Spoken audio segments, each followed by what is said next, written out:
नमस्कार, मी कल्पना स्वागत करते तुमचं माय ड्रीम होम अँड किचनमध्ये। तर आज आपण गार्लिक ब्रेडची रेसिपी बघणार आहोत। पटकन तयार होणारा आणि सगळ्यांना आवडणारा हा गार्लिक ब्रेड कसा करायचा ते आज आपण इथे बघतोय। चला मग आपण पटकन रेसिपीला सुरुवात करूयात। गार्लिक ब्रेड तयार करण्यासाठी अगोदर आपण इथं गार्लिक बटर तयार करणार आहोत। त्यासाठी इथं मी मोठे 4 चमचे एवढं बटर घेतलेलं आहे आणि त्यामध्ये मी इथं लसूण आहे तो बारीक करून टाकते। इथं लसूण आहे तो मी छान असा खिसणीने खिसून टाकलेला आहे आणि इथं आपलं गार्लिक बटर आहे ते मी तयार करून घेतलेलं आहे। ते आता आपण एकत्रित करून बाजूला ठेवून घेऊया। गार्लिक ब्रेड आहे तो आपला इथं बेक करण्यासाठी मी खाली कढई ठेवली आहे आणि त्यामध्ये एक स्टँड ठेवून ते आपण प्रीहीट करण्यासाठी ठेवून घेणार आहोत। गार्लिक ब्रेडसाठी लागणारा आपण इथं आता डो तयार करून घेणार आहोत, म्हणजेच आपण गार्लिक ब्रेडचा बेस तयार करूयात। इथं त्यासाठी 1.5 कप एवढा मैदा घेतलेला आहे। यामध्ये चवीनुसार मीठ टाकलेलं आहे। त्यातच मी 1/4 टीस्पून एवढा बेकिंग सोडा टाकलेला आहे आणि 1 TSP एवढं मी इथं बेकिंग पावडर टाकलेली आहे।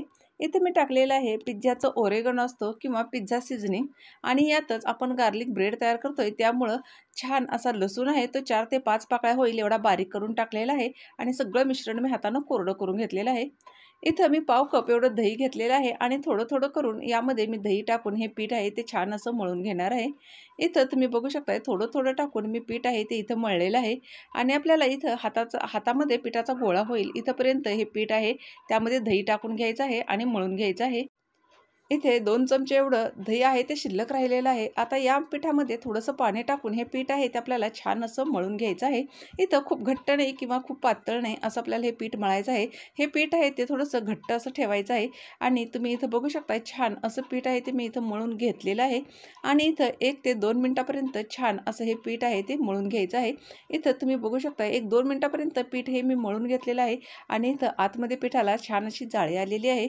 त्यानंतर हे अगदी छान असं हे पीठ आहे ते मी जवळजवळ 1.5 ते 2 मिनिटापर्यंत मळून घेतलेलं आहे आणि यावर मी टाकून घेतलेला आहे आपण जो गार्लिक बटर तयार करून घेतला होता तो गार्लिक बटर आणि छान असा हे बटर लावून मी हे पीठ आहे ते 10 मिनिटासाठी इथं रेस्ट करण्यासाठी ठेवून घेणार आहे।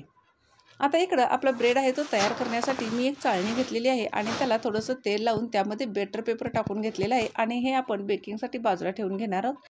इथे 10 मिनिट झालेले आहेत आणि पीठ आहे ते छान असं मऊ झालेलं आहे आणि फुगलंही आहे, पण हे पीठ आहे ते खूप फुगणार नाही कारण आपण यामध्ये यीस्ट घातलेलं नाही, फक्त दह्याचा आणि बेकिंग पावडर आणि बेकिंग सोड्याचा वापर केलेला आहे। इथं पिठाचे मी 2 भाग केलेले आहेत आणि त्यातला एक भाग आहे तो मी इथं घेतलेला आहे आणि याचा आपल्याला छान अशी एक छोटीशी पोळी लाटून घ्यायची आहे। अगदी छोट्या आकाराचे किंवा तुम्ही ज्यामध्ये बेक करणार आहात त्या ताटलीमध्ये किंवा त्याच प्लेटमध्ये किंवा त्याच आता मी चाळणीमध्ये बेक करणार आहे तर चाळणीच्या आतमध्ये जेवढा बसेल त्याच पद्धतीनं मी इथं ही चपाती आहे ती करून घेतलेली आहे। इथे आता गार्लिक ब्रेड तयार करण्यासाठी आपण मधोमध असं भरपूर चीज टाकून घेतलेलं आहे आणि यावर मी टाकून घेणार आहे कॉर्न। इथं कॉर्न आहेत ते मी उकडून घेतलेले आहेत। आता यावरच मी शिमला मिरची टाकून घेतलेली आहे। यामध्ये तुम्ही पनीर ॲड करू शकता, गाजर ॲड करू शकता, कांदा ॲड करू शकता, तुम्हाला जसा हवा त्या पद्धतीनं तुम्ही इथं गार्लिक ब्रेड आहे तो तयार करू शकता। आता यावर मी पिझ्झा सीझनिंग टाकून घेतलेला आहे आणि इथे मी टाकून घेतलेला आहे चिली फ्लेक्स, कारण हा जो ब्रेड होता तो मला तिखट हवा होता त्यामुळं इथं मी हा गार्लिक ब्रेड आहे तो थोडासा तिखट करते म्हणून मी इथं चिली फ्लेक्स टाकलेला आहे।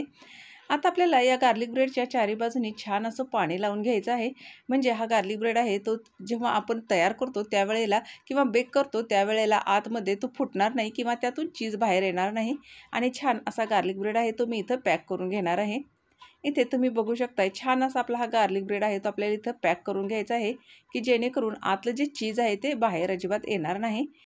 आता इथे मी गार्लिक ब्रेडला उभे काप करून घेते म्हणजे त्यातून चीज बाहेर येणार नाही। इथे तुम्ही बघू शकताय खूप छान अगदी घरच्या घरी आणि अगदी 10 मिनिटांमध्ये हा गार्लिक ब्रेड आहे तो तयार होतो। फक्त याला बेक होण्यासाठी थोडासा जास्त वेळ लागतो, पण खूप छान असा हा गार्लिक ब्रेड आहे तो इथं तयार होतो। आता गार्लिक ब्रेड आपण तयार करतो त्यामुळं इथं आपण जे गार्लिक बटर तयार करून घेतलं होतं ते वरून मी थोडंसं लावून घेतलेलं आहे आणि इथं मी टाकून घेतलेलं आहे चिली फ्लेक्स। इथं जर टाकायचं असेल तर टाकू शकता, नाही टाकले तरी चालतील। आणि हा गार्लिक ब्रेड आहे तो मी छान असा चाळणीमध्ये ठेवून घेतलेला आहे आणि इकडं आपली कढई आहे तीही छान अशी प्रीहीट झालेली आहे आणि त्यामध्ये मी हा गार्लिक ब्रेड आहे तो बेक होण्यासाठी ठेवलेला आहे आणि इथं आपल्याला हा गार्लिक ब्रेड आहे तो जवळजवळ 30 ते 35 मिनिटापर्यंत बेक होण्यासाठी लागणार आहेत। तिथपर्यंत आपल्याला हा गार्लिक ब्रेड आहे तो बेक करून घ्यायचा आहे। एक 35 मिनिटानंतर इथं आपला गार्लिक ब्रेड आहे तो तयार झालेला आहे। तुम्ही इथं बघू शकता एक 35 मिनिटानंतर मी बघितलं होतं तर गार्लिक ब्रेडला छान असा कलरही आलेला आहे आणि तो छान असा बेकही झालेला आहे। पण अधूनमधून हा गार्लिक ब्रेड आहे तो तुम्ही चेक करत राहा। इथं तुम्ही बघू शकता खालून ही गार्लिक ब्रेड खूप छान असा कलर आलेला आहे, खूप डार्क कलर नाही किंवा खूप असं तो करपलेला नाही। आता इथं गार्लिक ब्रेडला आपण जे गार्लिक बटर तयार करून घेतलं होतं ते लावून घेऊयात आणि यावर मी टाकून घेतलेलं आहे पिझ्झा सीझनिंग आणि यावरच अगदी थोडीशी डेकोरेशनसाठी म्हणून मी कोथिंबीर टाकून घेतलेली आहे आणि छान असा गार्लिक ब्रेड आहे तो आपला घरच्या घरी इथं तयार झालेला आहे। मऊ होण्यासाठी एक 10 मिनिटापर्यंत मी हा झाकून ठेवला होता आणि तुम्ही इथं बघू शकता छान असा गार्लिक ब्रेड आहे तो आपला तयार झालेला आहे। इथे अगदी घरच्या घरी आपण आज गार्लिक ब्रेड आहे तो तयार केलेला आहे। खायलाही खूप छान लागतो आणि मुलांनाही खूप आवडतो। इथं फक्त मैद्याच्या ऐवजी मुलांना द्यायचा असेल तर तुम्ही गव्हाच्या पिठाचा वापर करा, पण गार्लिक ब्रेड आहे तो सहसा मैद्याचा छान लागतो। ही गार्लिक ब्रेडची रेसिपी आहे ती घरी नक्की ट्राय करा आणि व्हिडिओ जर आवडला असेल तर व्हिडिओला एक लाईक करायला अजिबात विसरू नका, तसेच चॅनलला सबस्क्राईब करायलाही अजिबात विसरू नका। परत भेटूयात अशाच एखाद्या छानशा रेसिपीसोबत, तोपर्यंत नमस्कार।